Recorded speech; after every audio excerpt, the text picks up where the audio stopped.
Pour votre fidélité d'écoute à Nana FM, vous qui nous suivez sur la 95.5, le 3W nanafm.tg ou encore sur le bouquet Canal Plus numéro 575 et bienvenue au second numéro du débat de Nana FM de cette semaine.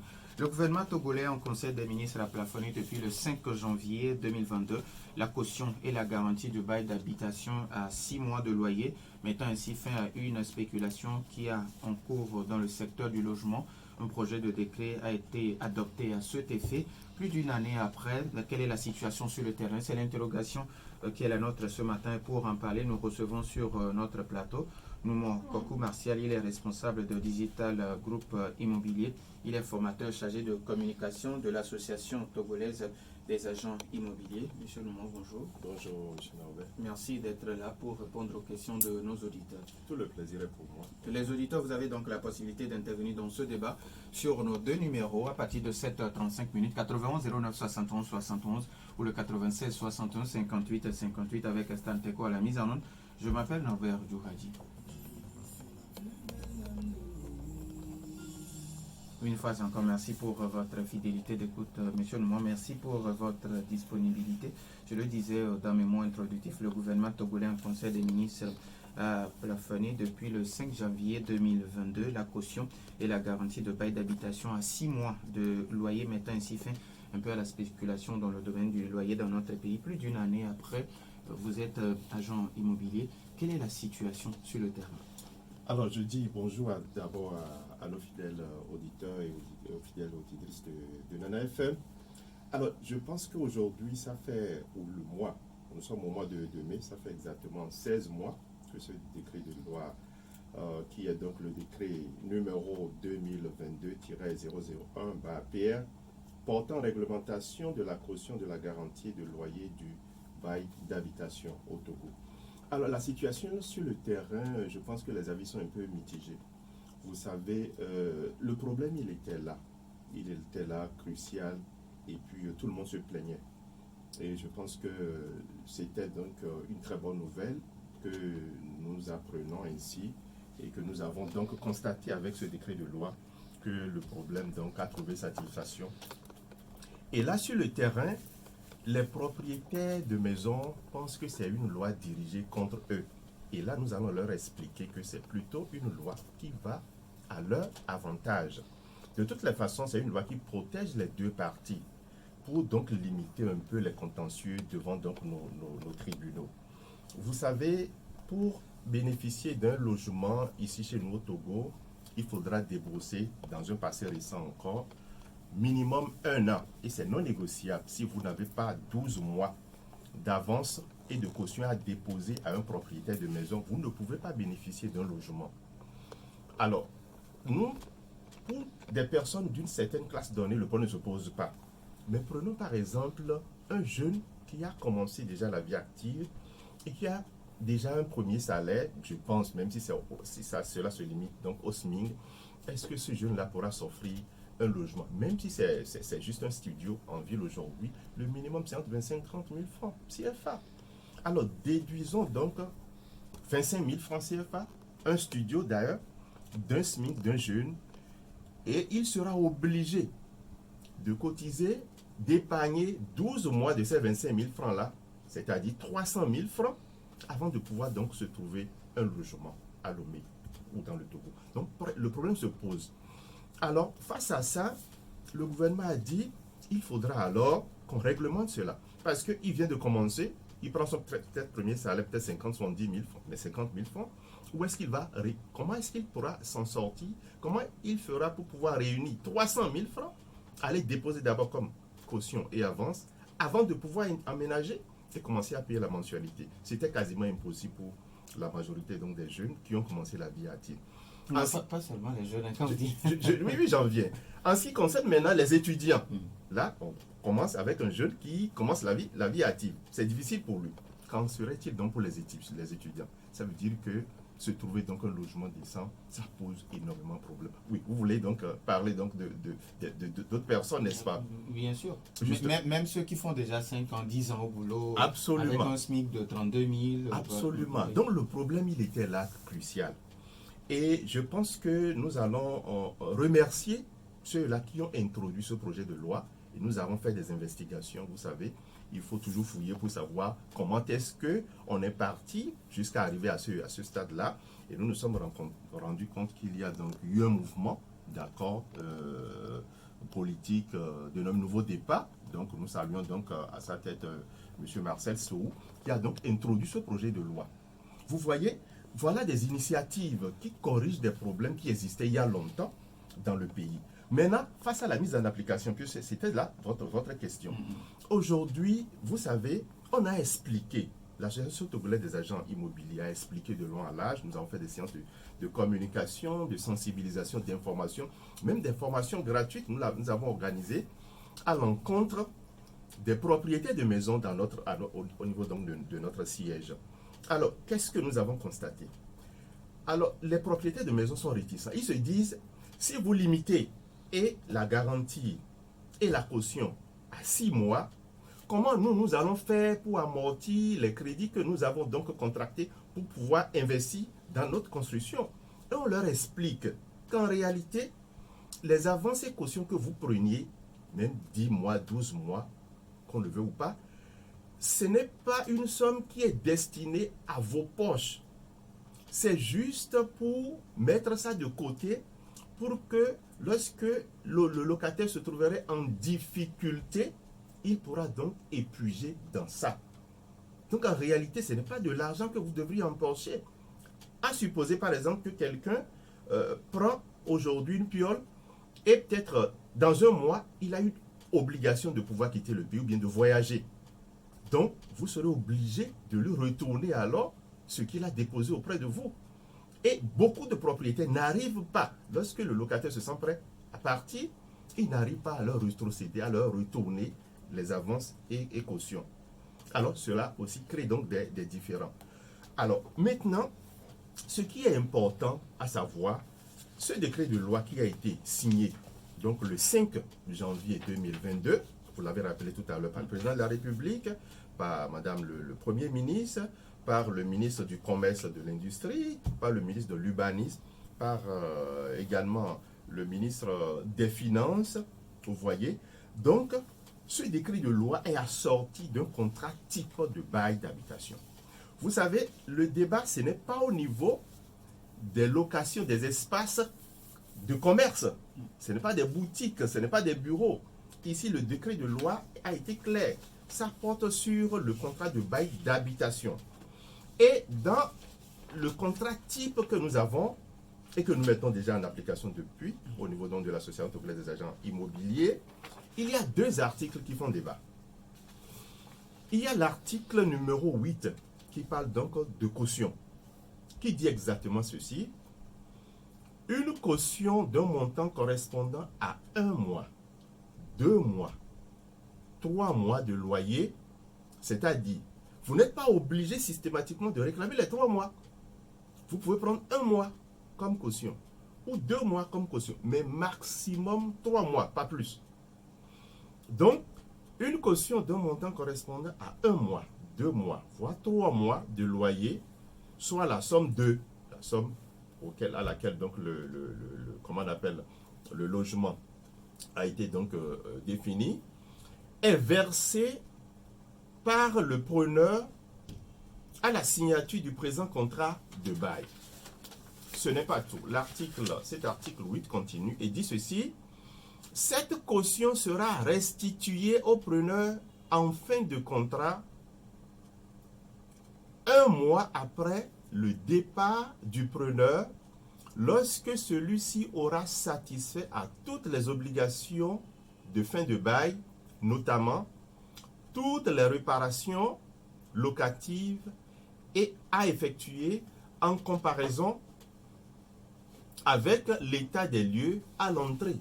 Autrement dit, avant d'emménager un logement, il faut donc un état des lieux d'emménagement.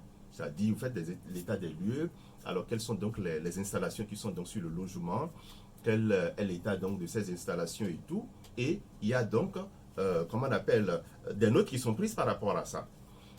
À la sortie, quand vous êtes prêt donc à quitter le logement, le même état des lieux est fait pour voir si vous n'avez pas endommagé au cours donc de l'usage du bien.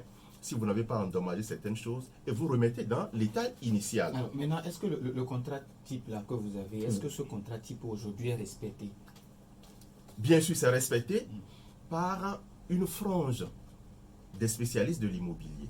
Il y en a encore qui continuent donc d'exploiter les contrats classiques qu'ils avaient donc utilisés jusque-là. Maintenant, le deuxième article, c'est par rapport à l'article numéro 9. Je fais recours à ces deux articles pour dire que le contrat dans sa globalité ne pose pas problème. C'est par rapport seulement à ces deux articles-là que le problème se pose et le débat est mené.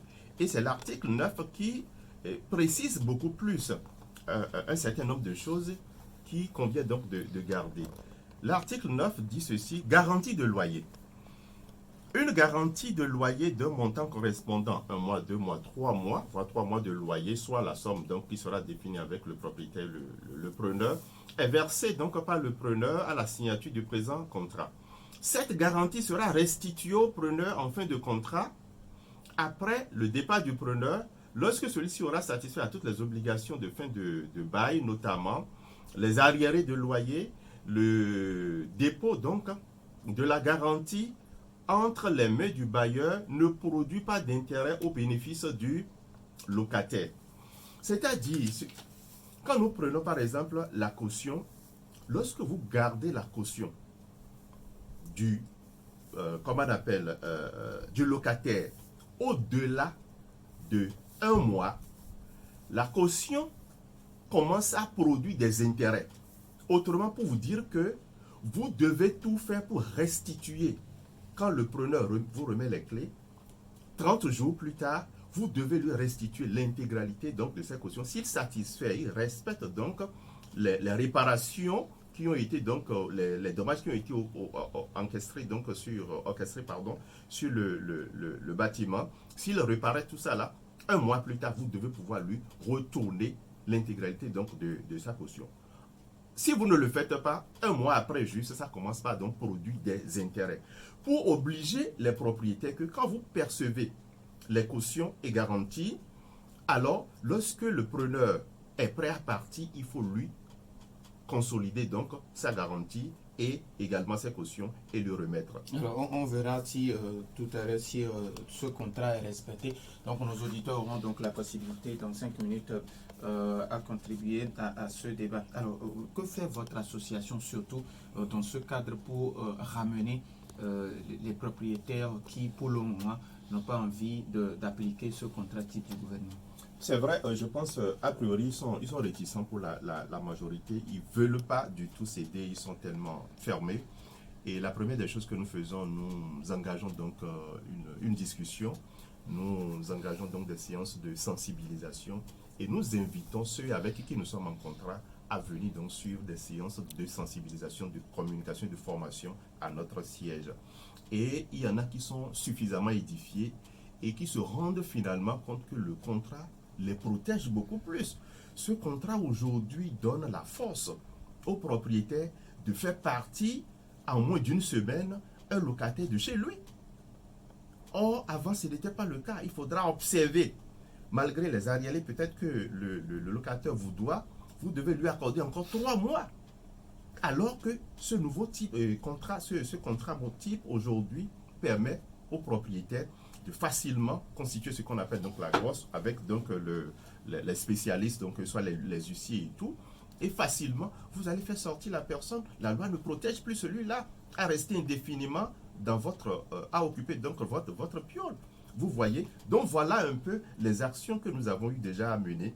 Il y en a qui ont commencé par comprendre. Quand on leur explique, ils comprennent. Mais de loin, quand on leur parle de ça, 3 mois de caution, 3 mois de garantie, ils sont réticents.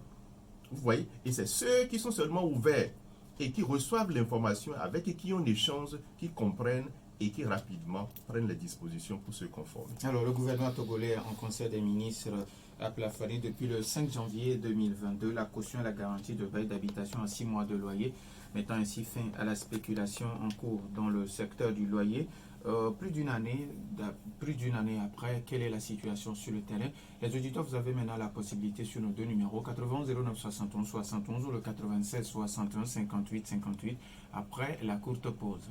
91 09 71 71 ou le 96 61 58 58. Est-ce que nous avons déjà un auditeur? Les auditeurs ont toujours la possibilité d'intervenir dans ce débat. Alors, avant que d'autres auditeurs n'appellent, un recensement foncier a commencé depuis quelques semaines dans les communes à Gonivé 1 et à Gonivé 2. Je ne sais pas si vous êtes au courant et quelle appréciation vous faites de cette opération. Alors, je pense que le moment étant attendu est arrivé pour que des dispositions soient prises par les autorités. Et cette initiative qu'a prise... Nous avons un premier auditeur en ligne. Nana FM, allô? Allô? Oui, bonjour. Bonjour. Masda Didogo, mais comment allez-vous? Ça va bien, merci. Bonjour à votre invité. Bonjour, monsieur Mas. Je voulais vous poser trois questions. Oui, allez-y. Première question. Oui. Quelle est l'institution chargée de contraindre le bailleur à rembourser dans les délais les frais de caution? Deuxième question. Quand il y a un retard pour le remboursement de cette caution, et quel est le taux d'intérêt que le locataire doit calculer sur sa caution? Et troisièmement, pour le déguerpissement d'un locataire indélicat, la charge de ce déguerpissement est portée par qui? Le locataire ou bien le bailleur? Merci, bonne journée. Merci et bonne journée. 91 09 71 71 ou le 96 61 58 58. Nana FM, allô? Allô? Oui, bonjour Michel. Oui, bonjour monsieur Daniel. Comment allez-vous? Je vais bien. Oui, allez-y. Bonjour à notre invité. Bonjour, monsieur Michel. Et moi je pense que ça problème de décret. Et les décrets qui concernent plus nos populations ne sont jamais vulgarisés. Et vous allez voir que certains sont entrés dans leur définition d'anciens contrats de bail. Tout simplement parce que les gens n'ont pas l'information. Si je vous dis comme ça, c'est vrai. Et donc, en réalité, nos décrets gouvernementaux souffrent de popularité. C'est-à-dire qu'il faut vulgariser ce décret-là. L'État a le créneau, les choses par lesquelles il peut vulgariser ça. Et parce que quand on dissuade les gens dans ce sens, on dit, bon, il y a quelqu'un qui n'a pas respecté le décret et qu'il a été pénalisé, vous voyez, les autres vont s'arriver tout de suite. C'est ça. Et donc, nous souffrons également chroniquement de patriotisme dans notre pays. Parce que vous verrez des gens qui viendront, des locaux qui viendront proposer 2 ans de salaire de loyer à des propriétaires. Et un Togolais arrive et lui va dire 6 mois ou 3 mois, vous voyez déjà ce qui se passe. Et donc, comme on ne dissuade personne, on ne pénalise personne, comme notre pays est un pays d'impunité, et donc, voilà, c'est comme si rien n'est fait. Et donc, il faut qu'on change ça. Le patriotisme, l'amour du prochain, surtout quand on est Togolais entre nous. Les gens doivent comprendre ça, parce qu'on ne construit pas une maison pour rentrer en même temps dans le pays, dans l'année qui suit. Mais il faut que ça soutienne l'investissement, il faut que ça prenne du temps pour rentrer dans les fonds. Quand on va commencer par expliquer et pénaliser les gens, vous allez voir que les choses vont rentrer tout de suite dans l'ordre. Merci, bonne journée à vous. Nana FM, allô? Bonjour. Monsieur? Monsieur Agbo? Ok, monsieur Abou d'Amfamé. Oui, allez-y, monsieur Abou. Il y a certains locataires, parce qu'avant j'en ai parti pour une maison là, on a dit une pièce à 12 000. Bon, on avait une avance de 10 mois. Mais le monsieur avait refusé de l'avoir. Au même moment, il y a un monsieur qui peut me conseiller, normalement, il me donnait une avance de 2 ans immédiatement. Donc, je peux le faire, on va revenir. Vous voyez déjà. Donc, merci. Merci à vous aussi, monsieur Abou, depuis Amfamé. 91 09 71 71 ou le 96 61 58 58. Les auditeurs ont toujours la possibilité sur ces 2 numéros. Alors, Michel parlait du patriotisme et le cas pratique, c'est par rapport à monsieur Abou qui dit qu'il est allé prendre une pièce 12 000. Il a dit moi, le propriétaire a dit non. Mais avant d'y retourner, quelqu'un déjà est venu payer pour 2 ans. Oui, je pense à des constats tristes et amers que nous constatons que nous observons sur le terrain. Mais je voudrais aller au premier intervenant qui a posé 3 questions, Oui. qui parlait donc de qui pouvait donc, comment contraindre donc le bailleur à pouvoir restituer donc les avances et garanties donc aux preneurs. Alors, je pense que ce décret de loi qui a déjà environ 16 mois, a pour mise en application le Grand Lomé pour la phase pilote. Autrement, ce n'est pas encore étendu donc, sur toute l'étendue du territoire. Donc c'est seulement dans le Grand Lomé que ce décret de loi est donc dans sa phase pilote. Autrement dit, nous ne sommes pas encore dans la phase de répression. Nous sommes dans la phase d'information, de sensibilisation, de communication. Et c'est quand ce délai sera donc passé que le législateur nous dira quelles sont les dispositions légales qu'il faut donc prendre pour aller donc à la phase de répression. Alors, il a aussi demandé, peut-être pour sa deuxième question, pour finir avec le revenu, il a parlé donc de retard comment le taux d'intérêt qu'il faudra donc appliquer. Alors, dans le contrat de bail, il est précisé que c'est le taux d'intérêt que la BCEAO et les banques appliquent au moment où comment on appelle, le propriétaire, un délicat entre griffes, refuserait donc de restituer les cautions et garanties donc aux preneurs. Ce sont ces taux-là qu'il faut appliquer. Donc il n'y a pas un taux prédéfini. Vous savez, il y a la fluctuation donc sur le marché et tout. Donc au moment où l'acte se posait, c'est en ce moment-là qu'il faut voir le taux qui est donc appliqué au niveau donc de nos banques, et c'est avec ça qu'il faut donc fonctionner. Alors, par rapport à sa troisième question, il parle de décrépissement, la charge revient à qui? Très bien. Et comme je l'ai dit, ça rejoint à sa première question. Nous ne sommes pas encore à la phase répressive, nous sommes donc à la phase de vulgarisation et nous avons donc dit tout à l'heure qu'il est pris, c'est Grand Lomé qui est pris comme phase pilote. Donc dès que nous serons donc au niveau de cette étape où il faut passer à la phase répressive, on saura donc les dispositions que le législateur donc dira qu'il faut donc appliquer en ce moment-là. Donc pour l'instant, nous sommes toujours dans les séances de communication, d'information, de sensibilisation pour que tout le monde prenne connaissance de l'importance de ce décret de loi et pouvoir se l'approprier pour que les problèmes diminuent. Et là, nous verrons ce qu'il y a lieu de faire par la suite. Maintenant, la phase pilote va durer combien d'années? Alors, je pense que je ne saurais le dire ici parce qu'il n'y a pas un délai précis pour ça.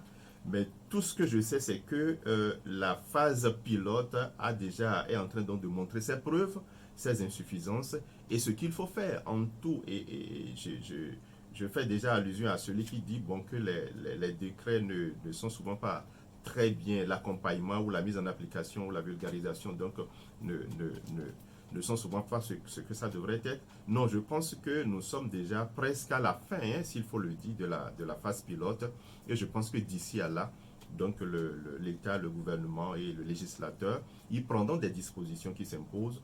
Parce que, qu'on le veuille ou pas, c'est quand nous allons aborder la phase répressive que les gens vont courir vers l'information et se mettre dans les rangs pour que le dégât et les écarts que nous constatons sur le terrain soient corrigés. Et tant qu'on ne serait pas à cette étape-là, les gens ne vont pas se prendre au sérieux et on va toujours continuer dans cette lancée-là. Mais tout compte fait, ceux qui ont compris la chose, ont mesuré donc la portée de la chose, ont commencé donc par se ranger déjà. Et il y a eu beaucoup d'avancées donc dans ce domaine, surtout avec les personnes, les propriétaires avec qui nous discutons. Nous leur avons expliqué, ils ont compris. Nous avons un autre auditeur en FM, allô? Allô, bonjour monsieur. Oui, bonjour. Comment vous allez? Ça va bien et vous? Oui, ça va. Je salue l'invité. Bonjour monsieur. Votre nom s'il vous plaît? Je m'appelle monsieur Donné. Monsieur Donné d'Aguès-Obosito. Oui, monsieur Donné, votre question. S'il vous plaît, un problème de location pour les loyers là. Vraiment, nous remarquons que comme nous les autochtones, nous les Togolais, on n'a pas les moyens nécessaires pour pouvoir payer 10 mois, 12 mois. Mais alors que quand les étrangers ils arrivent, ils 2 ans, 3 ans. Mais du fait que le propriétaire ne sait pas qu'est-ce que ceux-là font dans sa maison, puisque lui, il a pris ses 2 ans, il est parti, et ceux-là, c'est les étrangers qui occupent la maison. Il ne vient même pas voir ceux-là, comment ils vivent dans la maison. Et c'est tout un désordre que ces hommes-là font. Par exemple, même, si nous avons un Guiranou, tous les Guiranouis occupés par les Ico, tous les coins de Guiranouis, même un propriétaire ne peut pas les louer. Et même dans le marché, ils nous embêtent aussi parce qu'ils ont loué les places. Quand tu vas couper quelque chose, et tu multiplies par 0, et tu dis que non, si tu ne veux pas payer, il faut aller vivre à faire compte. Merci beaucoup à messieurs Donné depuis Agouès au Bosito 91 09 71 71. On peut prendre encore un auditeur. Alors, vous avez suivi messieurs Abou dans famille et puis monsieur Donné de Sobosido qui pratiquement disent les mêmes choses. Absolument. Je pense que la solution, elle est juste à côté. Vous savez, si quelqu'un déjà prend connaissance de ce décret de loi et avec ce contrat type que nous avons, il lui serait facile de pouvoir contraindre le propriétaire à ne pas l'obliger à prendre jusqu'à 10 mois, 12 mois d'avance. Je m'explique. Lorsque Abou, par exemple, va vers un propriétaire et veut louer, et lui dit, bon voilà. S'il vous plaît, on va prendre le tout dernier auditeur et on y va. D'accord. Nana FM, allô?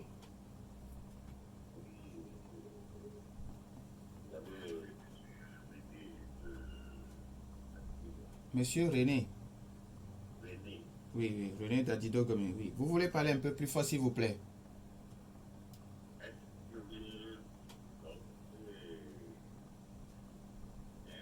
Monsieur René, vous voulez parler un peu plus fort? Oui.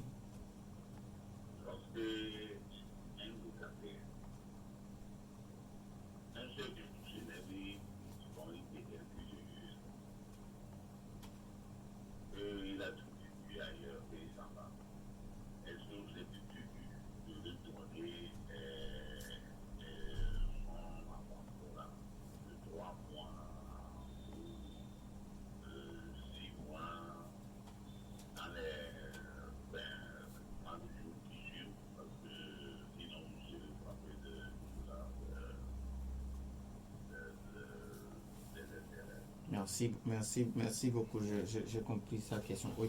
Vous étiez en train d'expliquer quelque chose. Justement, je parlais du cas de Abou. Donc, Abou n'est pas obligé de faire du tapage.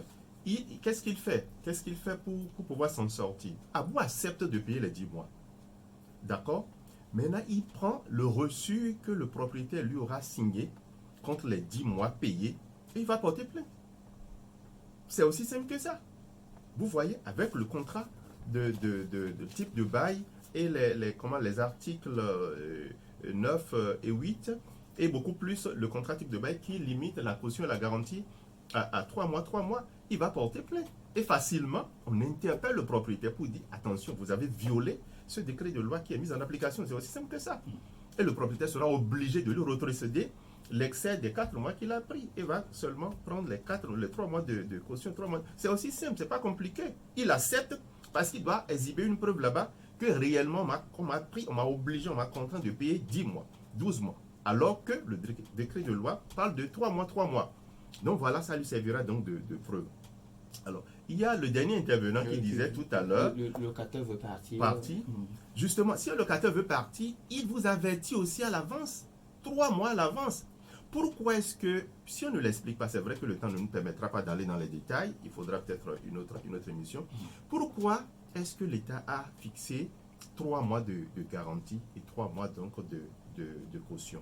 C'est pour dire que la garantie de 3 mois, lorsque par exemple un locataire se sent en difficulté et brûle 1 mois, lui-même, il s'est en même temps donné les congés de pouvoir libérer l'espace, de pouvoir libérer la chambre. Il rentre en même temps dans sa période de préavis. Donc, si le 2e mois, il ne se rattrape pas en payant les 2 mois et consolider encore les 3 mois en instant, c'est-à-dire le propriétaire ne dit rien, mais lui-même, il a commencé déjà son préavis de départ. Donc, après les 3 mois, on vient seulement lui réclamer les clés. Et là, on n'attend plus. Le processus commence depuis qu'il a commencé à brûler le 1er mois. Vous voyez, là, qui est-ce que ça avantage là? Ça arrange le propriétaire de maison. Parce qu'il n'aura plus à courir après lui. Maintenant que tu as fait 2 mois sans payer, maintenant je te donne un préavis de 3 mois encore. Non, il n'y a plus ça. Vous voyez déjà l'avantage, c'est un peu ça. Alors, maintenant, par rapport à ma question de Oui. recensement foncier qui a commencé depuis quelques semaines à Guanivé 1 et puis à Guanivé 2. C'est à saluer, c'est vraiment à saluer. On attendait ça depuis. Ça prouve que déjà, je pense que depuis ici, un immeuble au grand marché, depuis le cadastre, donc l'OTR peut identifier avec les coordonnées qu'il faut pour dire oui, tel immeuble appartient à tel et c'est situé à tel endroit. C'est exactement ce qu'on veut faire. Ça veut dire que ça va révolutionner un peu l'espace et le domaine immobilier. Et vous allez constater que les questions de double vente vont s'arrêter rapidement. Puis c'est ça l'objectif visé. Et il y aura donc moins de problèmes devant nos tribunaux. Moi, nous nous réjouissons beaucoup pour cette campagne nationale de recensement foncier qui a commencé déjà hier. Nous remercions, nous soutenons ça et nous applaudissons parce que ça va régler beaucoup plus les questions, les problèmes fonciers qui donc remplissent aujourd'hui nos tribunaux. Alors, quel sera votre rôle pour amener les propriétaires, les gens à adhérer à ce projet? Notre rôle, c'est de leur dire, vous n'aurez plus de difficultés à avoir lorsque vous avez un titre de propriété par rapport à cela. Admettons par exemple que monsieur X a un immeuble dans notre quartier ici, là où se trouve donc alors, et que quelqu'un d'autre réalise donc des papiers, fabrique des papiers, il dit bon, c'est mon immeuble, je vends à quelqu'un, c'est des choses qu'on constate, d'accord? Or, pour pouvoir bénéficier, pour pouvoir avoir un titre de propriété, il faut remplir des formalités, il faut aller donc au niveau de cadastre et tout. Donc, depuis, pour aller là-bas et dire oui, tel bien m'appartient, c'est moi qui suis en train d'acheter, tout de suite, comment on appelle, le personnel donc de cadastre, ils n'ont pas à se déplacer pour savoir, non, déjà, depuis leur bureau, depuis leur ordinateur, déjà, ils pourront déjà il va identifier donc l'immeuble pour dire non, tel immeuble appartient à telle personne. Vous n'êtes pas la personne indiquée donc pour pouvoir vous approprier d'un titre de propriété par rapport à cet immeuble-là. Donc vous voyez, ça va régler beaucoup de questions donc de double vente. Et si quelqu'un aujourd'hui a un titre de propriété lié à un bien sécurisé, je pense que la personne n'aura pas du tout de problème. Alors, vous avez vous-même une structure, je l'ai dit dans mes mots introductifs. Alors, quel est le rôle de votre structure, au-delà bien sûr de votre casquette de chargé de communication de l'association togolaise des agents immobiliers? Absolument. Nous, à notre niveau, au niveau de Digital Group Immobilier, nous mettons beaucoup plus sur l'accent sur la sécurisation des formalisations, donc en termes de titre de propriété. Autrement dit, chez nous, pour pouvoir acheter un bien, nous prenons suffisamment de temps pour vérifier les transactions qui ont été faites avant que vous ne vous soyez pas donc afin que vous ne soyez là celui qui souhaiterait donc intéresser au bien et l'acheter. Donc nous mettons un accent sur la sécurisation. La deuxième chose que nous faisons beaucoup plus au niveau de Digital Group Immo, nous faisons donc la gestion du patrimoine immobilier. À savoir, vous êtes quelqu'un que vous avez au moins 2 biens immobiliers et que vous vous intéressez à un par rapport à l'autre, nous allons vous aider à dire oui, tel bien que vous avez à tel endroit, voilà le projet que vous allez donc exploiter sur ce bien pour que cela vous rapporte. Il y a beaucoup aujourd'hui qui ont acheté des biens un peu partout, mais qui n'ont pas valorisé ces biens. Au lieu que les biens leur rapportent de l'argent, ces biens constituent encore une source de dépenses pour eux parce qu'ils n'ont pas viabilisé, ils n'ont pas rentabilisé, ils n'ont pas exécuté des projets rentables sur ces biens immobiliers-là. Donc nous mettons beaucoup plus l'accent sur la sécurisation foncière et beaucoup plus sur la gestion du patrimoine immobilier, entre autres l'achat-vente et puis la gérance. Nous sommes donc spécialisés en ça. Alors, aujourd'hui, on se demande c'est qui un agent immobilier? Est-ce qu'un agent immobilier, c'est ceux qui ont des tableaux au bord de la route? Ce n'est pas forcément eux, mais on ne peut pas fonctionner sans eux. Ils constituent forcément des acteurs aussi clés du secteur. Vous savez, un agent immobilier, c'est celui-là qui a suivi des formations et qui sait que avant d'approcher un bien immobilier, bâti ou non bâti, voilà les conditions que je dois me poser moi-même et voilà comment je vais expliquer ça à mon client pour qu'il puisse comprendre. Un agent immobilier adopte une pédagogie avec son client, lui explique tout et le client finalement opère un choix judicieux sans difficulté. C'est ça le rôle d'un agent immobilier. Contrairement à nos chers amis qui déposent donc des tableaux au bord de la voie, ils ont capitalisé de l'expérience. Un agent immobilier formé aujourd'hui a aussi besoin de l'expérience. Du coup, nous sommes en train au niveau donc de l'association togolaise des agents immobiliers en train de faire en sorte que ceux-là qui ont le tableau au bord de la voie, qui ont fait 10 ans, 15 ans d'expérience, on capitalise ça et on essaie donc de leur donner une formation de pointe pour pouvoir convertir les acquis qu'ils ont durant ces années-là en, comment on appelle, en valeur ajoutée. Vous voyez, ils ne seront pas exclus, ils seront donc dans les rangs. Quant aux personnes qui se sont jetées dans le secteur, dans la filière ces dernières années et qui ne font que de bouche à oreille et tout, sans que ces personnes ne se soient formées, ils ne pourront pas tenir. Donc aujourd'hui, nous ne parlons plus de démarcheurs, nous parlons d'agents immobiliers. Un agent immobilier est censé avoir donc sa carte de membre, un agent immobilier est censé appartenir à une corporation et pour pouvoir donc défendre ses intérêts au moment opportun. Donc voilà un peu nos amis qui ont donc leur tableau au bord de la voie. Ils ont capitalisé de l'expérience, mais on doit les récupérer pour leur donner donc les outils nécessaires qu'il faut pour être un agent qui adopte une pédagogie face donc à son client afin de pouvoir éviter beaucoup de problèmes. Parce que quand en amont, vous avez un bon agent immobilier que vous rencontrez et vous êtes client, il vous met à l'aise, c'est-à-dire il vous explique tous les compartiments donc de ce que vous voulez. Et là, vous faites seulement un choix. Et il vous dit par rapport à tel choix, voilà les avantages que vous avez, voilà les inconvénients. Par rapport à l'achat de tel bien, voilà les difficultés que vous avez parce que le niveau de sécurisation du bien que vous voulez acheter est faible. Aussitôt acheter, aussitôt continuer la procédure. Ah oui, tel bien a un niveau de sécurisation assez élevé. Vous achetez, vous n'avez pas une contrainte tout de suite d'aller forcément aux autres formalités. Mais ce qui est important, il faut toujours conseiller aux clients de toujours sécuriser leurs biens, d'immatriculer, d'avoir un titre foncier là-dessus. C'est hyper important. Alors, l'association togolaise des agents immobiliers, est-ce que vous couvrez l'ensemble du territoire national ou bien c'est seulement à Lomé vous exercez? Nous ne sommes pas seulement à Lomé. Dès l'avènement donc de ce décret de loi, nous avons commencé les campagnes de sensibilisation et d'information, je vous l'ai dit tantôt. Et cela nous a permis de constituer déjà, d'installer nos antennes dans trois zones différentes. Nous sommes déjà à Palimé, nous sommes à Sotoboa et nous sommes également à Neho. Nous sommes donc en train de prendre des dispositions qu'il faut, qui s'imposent parce que c'est une association togolaise des agents immobiliers, ce n'est pas seulement pour Lomé. Et vu que le décret de loi également est à sa phase pilote à Lomé, dans le Grand Lomé, nous sommes beaucoup plus attelés ces derniers mois aux campagnes de sensibilisation, d'information et de formation dans Lomé. Et donc, quand la vulgarisation va commencer donc par être élargie au niveau donc des autres régions du pays, nous allons donc poursuivre également l'installation de nos antennes dans les autres localités.